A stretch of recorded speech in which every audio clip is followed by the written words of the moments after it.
معرفة. There are two things that I think we should bear in mind. The first thing, very much important, is the fact that we need to bear in mind that the commercial aspect of it, and then is the Sharia aspect of it.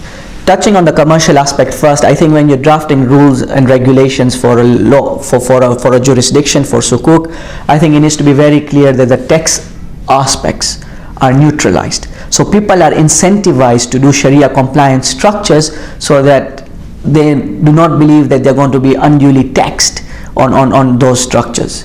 And this is something that the UK government has done, and a lot of Western jurisdictions have done, where they have tax liability. So that's the commercial aspect, that if that tax liability is neutralized, people are then incentivized to do Islamic finance. That's one.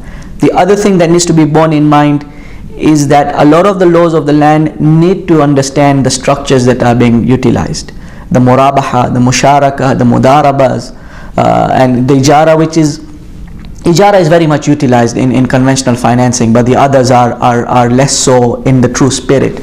I think if we had a clean slate, we had a blank canvas, and we were able to draft new rules and regulations and laws to facilitate Islamic finance, then I think we would start from scratch and draft it in a manner that would comply with the core principles of Islamic finance. But we live in an environment where the laws are already in place. We have to work with what we have.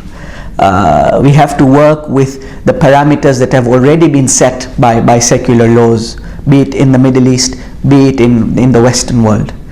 And I think with that in mind, our changes, our ideas have been tapered, because we have to work within a very confined space. Alhamdulillah, I think a lot of jurisdictions and a lot of countries have done well to introduce Islamic finance within those parameters that they have. And I think slowly evolution will allow us to grow, and Islamic finance, which is over a $1.5 trillion industry, gains momentum, gains strength, gains the ability from a financial power perspective. We will be able to influence a lot more changes.